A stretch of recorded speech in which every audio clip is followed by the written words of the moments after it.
Welcome, everybody, to my continued coverage of my National Open campaign here in Las Vegas. It's the fourth round, and this video is called what it's called because of a couple of things. But most importantly, my pairing for this round, and that person is named Sriram, Krishnakumar, and this is a very unfortunate pairing because he is having a very good tournament, and I was paired against him. And the thing that I wanted the least in this tournament was to play a kid who's underrated, because kids haven't played a lot of tournaments over the past 1.5 years, but they've been absorbing knowledge. And a lot of them are underrated. They're actually significantly stronger in ability than their rating reflects. Now, he's been playing a lot of online events, and I saw that he does play e4. Let me flip this so it's from my perspective. And so I just decided we were going to have a Caro-Kann. I saw in the database that he likes to take the Caro-Kann, and then he plays c4. This is the Panov variation. And here there's a lot of ways for black to play. The most flexible move is the move knight to f6. He plays knight to c3, and we build a tension around this pawn. Now, there are three ways to play this position. Number one is to just play e6 and be very solid. Bishop can go to e7 or b4. Knight c6, which is overwhelmingly what I play. And a move that I've played like twice in Blitz, maybe 3 times in Blitz, and never in tournament game. And I saw that we would play into this, and I was going to play g6. And g6 is actually one of the recommendations in my Caro-Kann course. Link is in the description.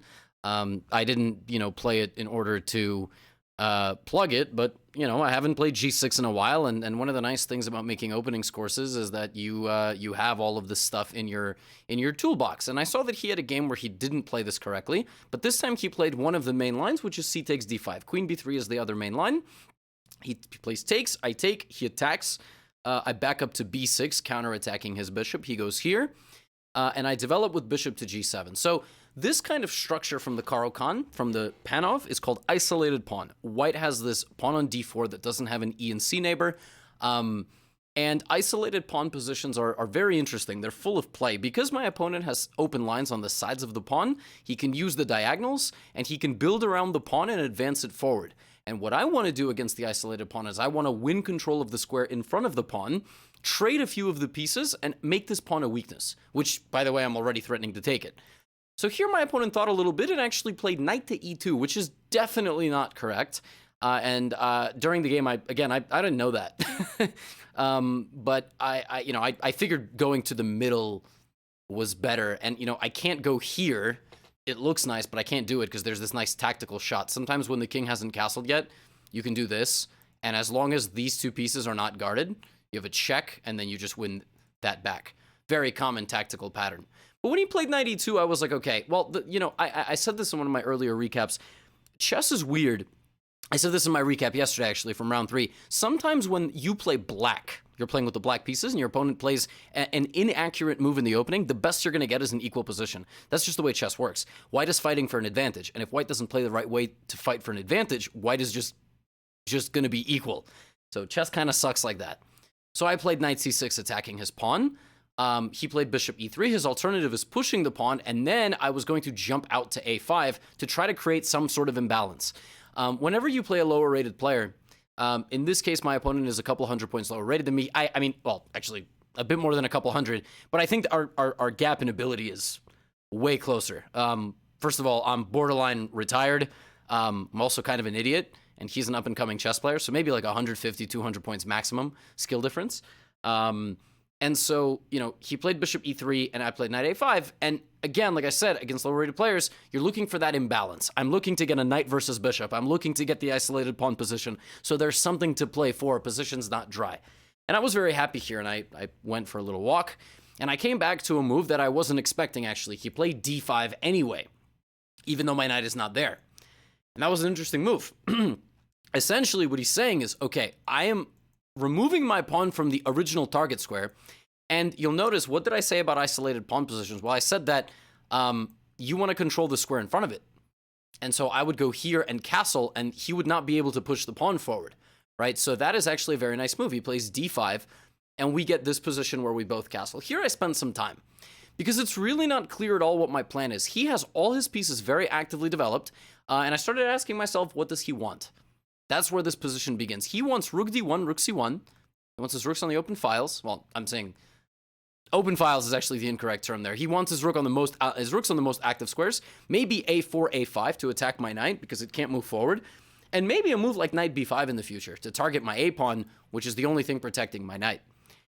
And it was very difficult for me to come up with a plan here. First, I wanted to go e6, and I rejected that because he can defend this pawn by either playing rook to d1, and I thought this was kind of unpleasant for me. This just didn't look very pleasant. Or e6, I actually thought bishop c5 was very good. And maybe the computer finds some way to sacrifice this, but I was very hesitant to allow this. This just, I mean, maybe I can do it, but it looked very, I mean, with knight b5, knight c7 coming, I mean, So tempo winning moves to then defend his pawn. I didn't like that very much. And then I came up with an interesting idea. I really wanted to put my bishop out and maybe go here and c4, but I wanted to do it like this. And you ask, well, how does that get there? Well, I baited him into playing f3. And that softens up the bishop. Now the bishop is unguarded. So the next thing that I will do is mobilize my queenside with my rook and my knight, hitting that softened up bishop. And so you make him play this f3 move, and then you play bishop back to f5. I also could have just played the very tame bishop back to d7, and I did consider this as well, just sitting back and waiting and then still going with this plan. But this just didn't strike me as natural. Of course, the computer likes it because it's a computer. And you know, it's actually funny. In a lot of these Caro-Kann positions, and this is just from experience, this is not something that you know unless you have played many games of the Caro-Kann. These pawns look weak and they can be taken, but it takes white too much time to get them. And in that time, I will counterattack b2, e3, d5, etc. So I played bishop f5, he played rook d1, and I continued with my plan, and he played knight d4, attacking my bishop, and I again continued with my plan. I'm trying to go here. Take the bishop, which is now softened up as a result of me having played bishop to g4. I was very happy here. Of course, I hesitated here for 8 minutes before I played knight c4 because I completely forgot that he has a crazy move. He can actually play this ridiculous move, danger levels, right? Bishop, queen. And this disconnects my rook from my knight. And this is actually a very funny move because there is a chance that after takes, we trade everything. Like, there is a way we trade that, we trade a rook, and that's just a draw. Everything flies off the board. So I was like, oh my god, I really don't like this. I mean, you know, maybe queen c7. And once I realized that queen c7 can kind of avoid the trades, like I'll have to lose this pawn, but I can get in here with my queen. You know, that I can play my move knight to c4. It's funny, like, when you play lower rated players, especially when there's a large rating gap, you have to take these things into consideration. You can't always play what you think is exactly the best move, because if the best move will lead to a total simplification, you don't want that. You actually don't want that at all, even if that might be the top computer choice. This is one thing about tournament chess. So once I realized that I don't have to trade all the pieces, he took here, and then he played his bishop here. And I was getting a little bit frustrated. I was like, oh man, you know, now I have to trade because, you know, if I don't trade, my king gets out in the open. So we got here, and I hovered my hand. I was like gonna go move the knight just back to d6, guard everything, and I think white is a little bit better because my king is a little bit open. But I just want you all to not be too abstract with your evaluations.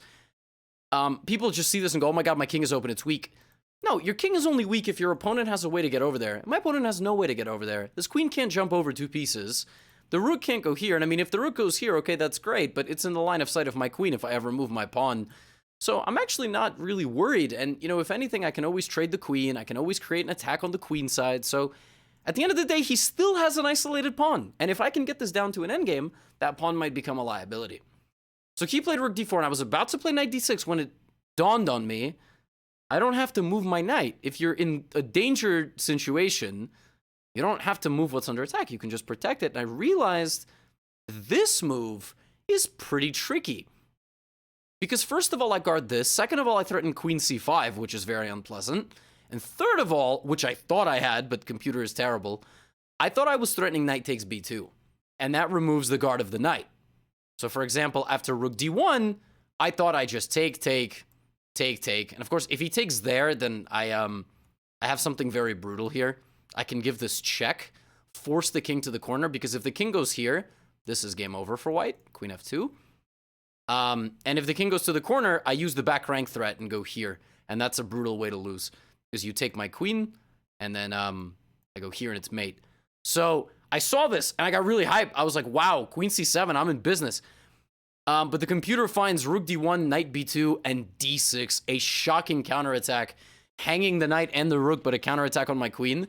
And after it takes, there's de7, attacking my rook, and I cannot prevent rook down.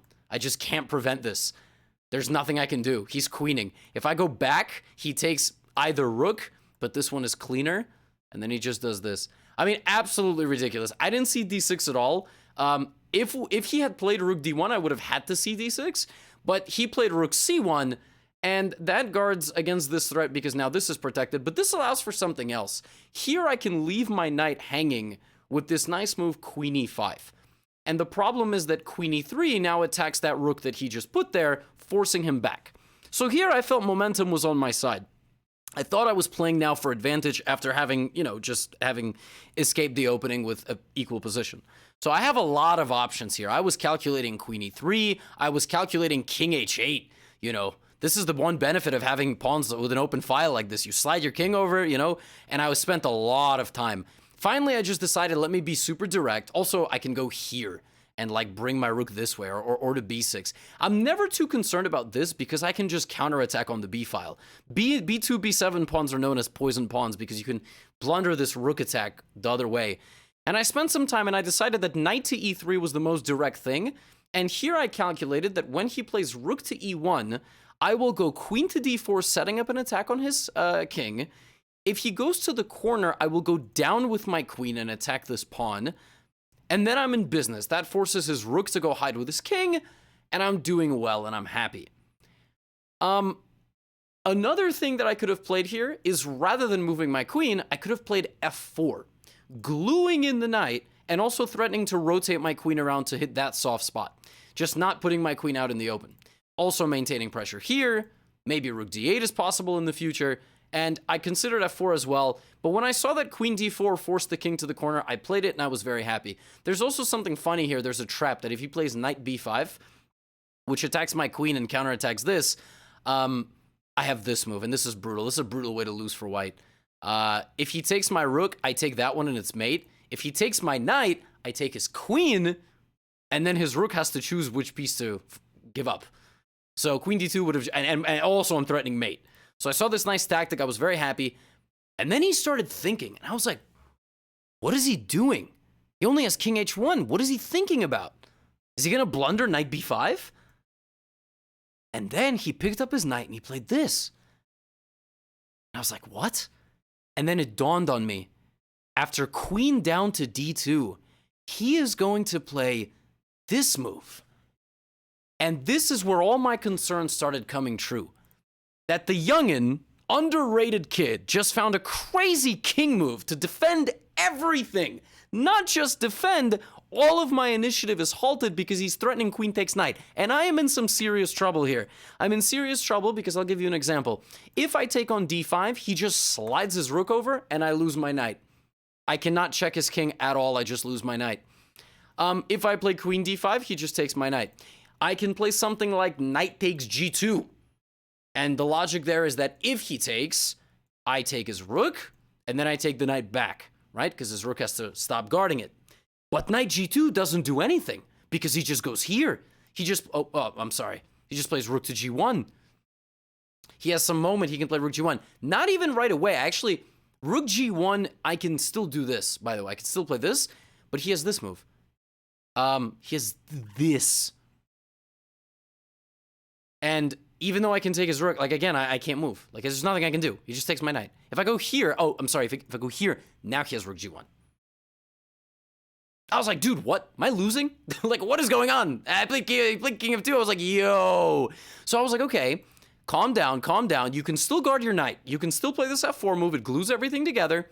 But if you do that, he's going to take your rook.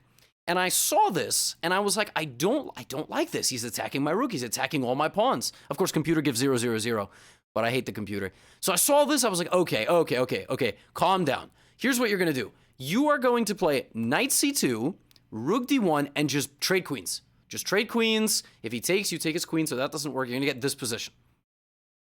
And that also doesn't work because he just goes here. And I was like, yo, what is going on? If I take his rook, he takes, and this pawn's never hanging. And here I started panicking a little bit, and then I realized I can go here, here, and then f4, combining a couple of ideas. Now if he takes on b7, there's no rook to attack. So I would go here. Then now there's no rook d1, so takes. Very unclear position. I mean, I'm inclined to think it's close to equal, but he has a weak pawn, and if I can somehow consolidate my knight in the center, his king is also a bit open. It's anybody's game. I also thought that he can just play rook c8. Be very annoying. Trade rooks with me, kill my winning chances. Maybe rook c8 doesn't work. But he thought for a while and then played g3. I was like, what? So my first instinct was, well, now I can take. You know why I can take? And this is a concept called continuity in chess. I can take now because rook d1 doesn't work anymore. A move ago, I didn't have this move. But now that I've pushed my pawn there, and I thought he blundered this. I thought maybe he forgot that I can do this now, and I can get queen e3, and now we're going to trade. But I also was like, what if I just take on g3? And this just doesn't look good for me, because my pawn is completely gone. You know, like knight d5, rook d1 is still a threat, so obviously I can't do this. Yeah, I was pretty unhappy here. So he played g3. I'm like, okay, I mean, I can play queen d5. I can play this. And then we would trade queens, and then maybe something here. I don't know. But then I realized I can take on d5. So I was like, okay, I'm going to take on d5. And if he takes on f4, I can just go here, and I'm still a pawn up. My king is open, but I'm safe in the corner. Again, your king is only weak if they have checks, and they don't. They don't have checks because we'll trade queens, and at the end of the day, I'm going to be a pawn up, which is fine because we've been dead equal the whole game. So all of this happens, and now he starts to think again. And this is where I'm like, what on earth is he thinking about? Because he only has one move. I mean, you're not going to play king f1. I take the queen and I fork you. I'm sorry, I fork you. Now, if you take, I would remove the pawn from capture, and then he would go here, and I would go here. And here I thought, okay, I'm up a pawn. I have 6 pawns. Now, my problem is this pawn is a little bit too far. A little bit too far. He goes here, he keeps an eye on it, maybe he wins it, but in that time, I'm going to go rook c8 and try to activate my rook. Complex endgame. And I thought that's what was going to happen. Then he started thinking. I was like, why is he thinking? I'm like, oh, he wants to go king e1. Not king f1, but now this, and now there is no fork when I land there. I was like, yo, what is he doing? And then it hit me. If I trade queens, I have a knight hanging and a pawn hanging. I'm not going to save my pawn. It's like, yo, this kid is ridiculous. And then I realized I can play something really nasty here. Pawn takes pawn. Justifying my earlier kind of attack, queen e3 and now taking, and he can't take my knight. Because if he takes with the queen, I just push. And this is a very savage position. Check is covered, I make a queen, and it's mate. Or I make a rook. I would have made a rook, because I'm mean. No, I would have made a queen. I would have made a queen. They give us extra queens. I would have made a queen. And I also realized that if he just takes back, well, he's just a pawn down now. He's just pawn down. Trade queens, go here, again, pawn down, and I don't have an overextended pawn. See, the difference, I just showed you a position where I was a pawn up, but that pawn was weak. It was over here. Now I don't have any weaknesses. They're all back. Good position, doubled pawns here, good position for me. And the last thing is, if he takes with the rook, if he takes with the rook, because this actually is a problem because my queen is hanging. Let's not forget, we can't just keep going. I actually was miscalculating this for about 30 seconds. I was like, rook d5, g2, I'm so smart, he has no check. Oh, I'm gonna hang my queen. Don't do that. And then I realized I combine everything about my last few moves, f4 and queen back to e3, and I have this nice little Zwischenzug in-between move. I don't trade queens because I'm not gonna be in time, but I go here, using my pawn to check the king. And at first, I thought this was too dangerous because my king is completely open, but I'm safe. You just have to decide what to do here. You take. You take because the knight doesn't cover the promotion square. You take the pawn, and even though he can check me, I just go to the corner, and I block the queen check. I'm just in time. And if he goes here to cut me off, then I just go here. And he can set up all sorts of attacks, but I'm going to hide on h8 and make my queen. That's what I'm going to do. And I got very excited when I saw this. This was very, very tough. And he ended up giving me a check and going here, and he's kind of guarding promotion, and maybe he wants this, but he's a move too short. I played this entire game without activating one of my most important pieces. And since the rook has to abandon the cover of the king, this is why you always look for checks, and he just has nothing.